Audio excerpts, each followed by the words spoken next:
कहाँ देख रहे हो।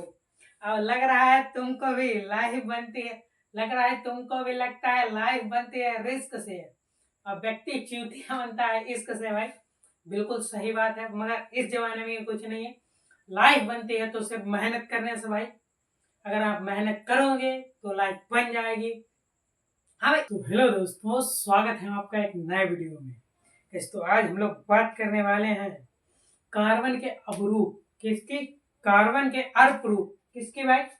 कार्बन के अर्क आपको मैंने समझाया था भाई, मेडले के नियम पीएच में। भाई अब आ गया आपका कार्बन के अर्क। कार्बन के अर्क क्या है ये समझते हैं फटाफट से भाई।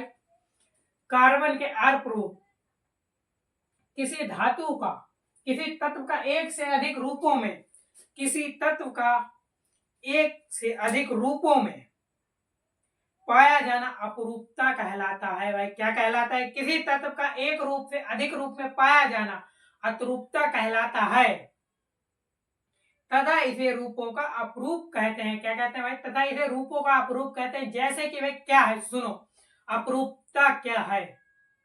अपरूप, हाँ अपरूप क्या है ये समझते हैं फटाफट से भाई। जैसे कि अपरूप, आपने देखा होगा आपका मित्र, मित्र भाई दोस्त भी है, भाई भी है, और एनीवे बहुत सी चीजें बन जाता है।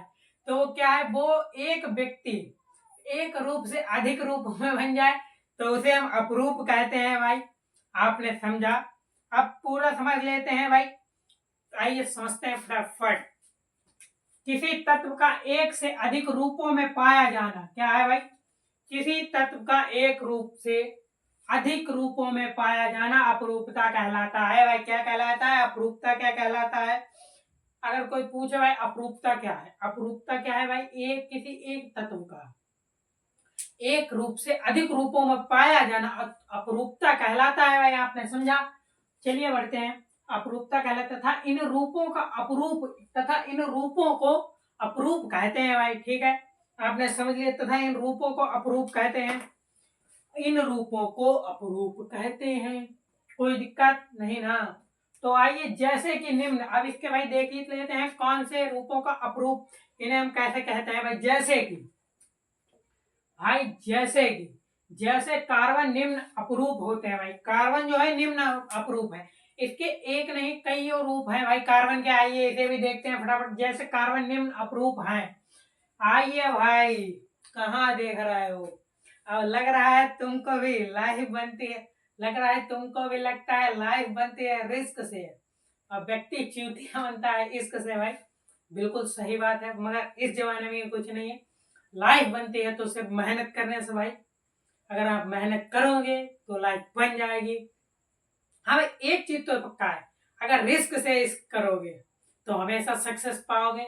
आइए भाई, शायरी वायरी बहुत हो चुकी है, आप समझ लेते हैं, वरना तुम लोग कहोगे अबे साला मास्टर में कुछ पढ़ाता है नहीं, रिस्क की बात करता रहता है, करा दिया है फेल। आइए भाई, जैसे हीरा है कार्बन का, क्या है, जैसे हीरा है कार्बन का अपरूप होता है। क्या भाई? हीरा जो होता है, हीरा, हीरा आपने समझा कि जिसे कहते हैं डायमंड। कौन सा गाना है भाई? एक कोई गाना है, गाना सॉन्ग, गोल्ड गले में पूरा 18 लाख का भाई। ये तो गोल्ड गले में एक डायमंड करके है, वो भाई बहुत ही मस्त गाना है। मतलब कि जैसे हीरा एक कार्बन का अपरूप है भाई, जो हीरा है वह कार्बन का अपरूप है। मतलब जो कार्बन है उसके कई रूप हैं, उसी कार्बन को ही हम लोग भाई हीरा ही कहते हैं, हीरा भी कहते हैं। ठीक है भाई, इस समय तो ट्रेंडिंग में चल रहा है हीरा बेटे। हीरा बेटे नहीं यहाँ पर भाई, पढ़ लो वरना निपट जाओगे, वरना बाबूजी तुम्हारे कहेंगे हीरा बेटे, तुम कहोगे बाबूजी, उड़ा के पटक दिए जाओ। समझ गए? इसलिए पढ़ लो भाई, हीरा हीरा बेटे। मोहमाया के चक्कर में ना पड़ा करो। किसके चक्कर में ना पड़ा करो भाई? मोहमाया के चक्कर में ना पड़ो। क्योंकि क्योंकि जैसा हीरा है, क्योंकि हीरा भी है भाई, वो कार्बन का अपरूप है। किसका अपरूप है? वो कार्बन का अपरूप है हीरा। इसकी संरचना कठोर और 3D होती है भाई। इसकी संरचना कैसी होती है? कठोर और 3D। बॉल पेपर टाइप कहते हैं ना, ball paper. First D, second D, third D भाई। थर्ड डी में नॉर्मल आता है, मतलब कि थर्ड डी आपने समझा। कठोर और 3D, कठोर और 3D होता है, आपने समझा। 3D होती है। इसकी संरचना भाई कैसी, कठोर और 3D होती है। किसकी संरचना, इसकी संरचना मतलब कि अपरूप की, जो कार्बन का अपरूप हीरा है, इसकी संरचना कैसी होती है, कठोर और 3D होती है। आपने समझा। इसका गलनांक बहुत अधिक होता है। मतलब कि भाई अगर आप इसे गलाओगे या जलाओगे, फूकोगे, कुछ भी करोगे, बहुत इसका गलनांक जो है बहुत अधिक होता है।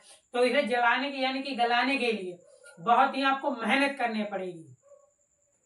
ठीक है भाई, क्योंकि होड़ी होड़ी हासिल मुकाम हुंदाया अधिक होता है। या विद्युत और उष्मा का कुचालक होता है भाई। क्या होता है, या विद्युत और उष्मा का सुचालक नहीं होता, कुचालक होता है भाई। जो चीज, जैसे कि मान लो तुम्हारे दोस्त ने क्या किया, तुम्हारे थप्पड़ मार दिया, अब तुम यार उसके साथ जा रहे हो तो वो भाई सुचालक है कहलाएगा। वही उसने थप्पड़ मारा और तुमने निकाल के जूता चलने तो दमादम भाई, तो उसे कहेंगे कुचालक।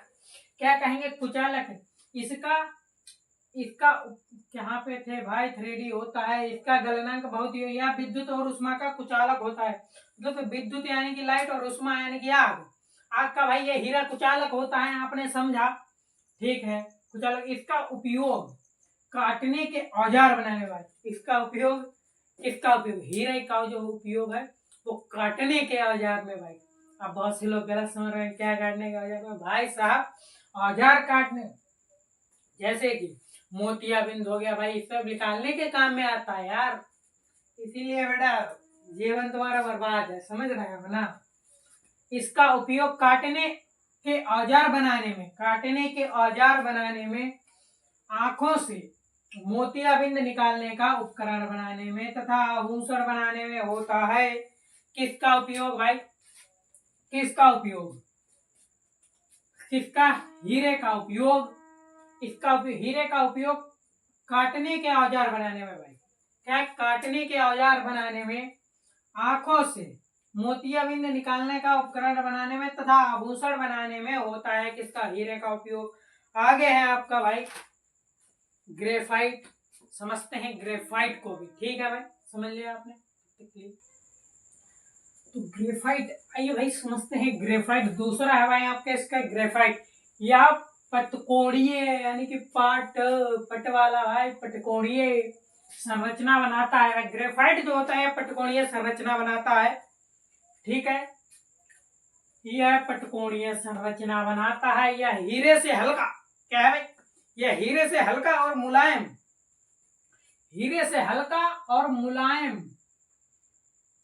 मुलायम और चिकना होता है भाई। हल्का और मुलायम और चिकना होता है। कैसा होता है, यह हीरे से हल्का और मुलायम तथा चिकना, क्या है भाई, तथा चिकना होता है। यह विद्युत का अच्छा चालक होता है। इसका उपयोग मशीनों के पुर्जे बनाने में,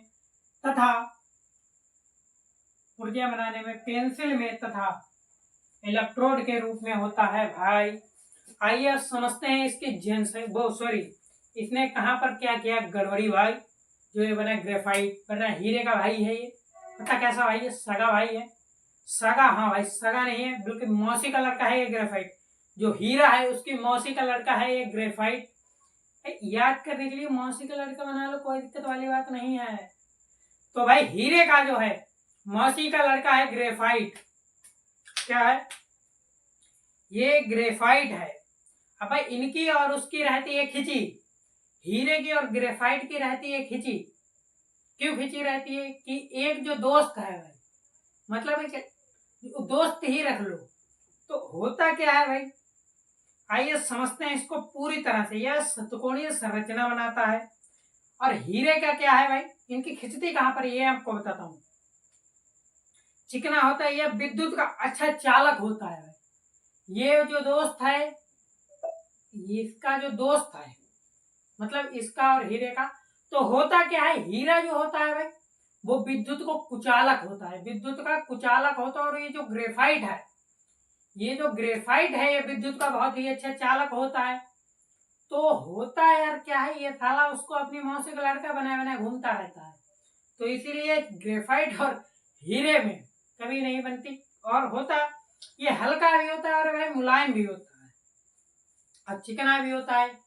तभी इसकी और उसकी बनती रहती है तथा इसका उपयोग मशीनों के पुर्जे बनाने में भाई होता है। किसका? ग्रेफाइट का उपयोग जो होता है ये मशीनों के पुर्जे बनाने में होता है। और भाई पेंसिल, हाँ भाई वही पेंसिल जिनको हम बचपन में जिसकी नोक निकाल कर खाया करते थे। क्या किया करते थे? जिसकी हम नोक निकाल कर खाया करते थे यार, वही पेंसिल है। ये पेंसिल की नोक बनती किससे? पता है? ग्रेफाइट से बनती है। जो पेंसिल की नोक होती है वो भाई ग्रेफाइट की होती है। तथा इलेक्ट्रोड के रूप में होता है भाई क्या? ग्रेफाइट इलेक्ट्रोड के रूप में भी होता है। आगे है भाई आपका फुलरिन। क्या है? फुलरिन। फुलरिन फुलरिन फुलरिन है, ये समझते हैं फुलरिन। भाई फुलरिन, फुलरिन क्या है ये समझते हैं। फुलरिन, फुलरिन है भाई, फुलरिन। यह कार्बन का नया खोज किया गया अपरूपक है। क्या है भाई? यह कार्बन का नया खोज किया गया अपरूपक है। क्या है? अपरूपक। ये नया है भाई।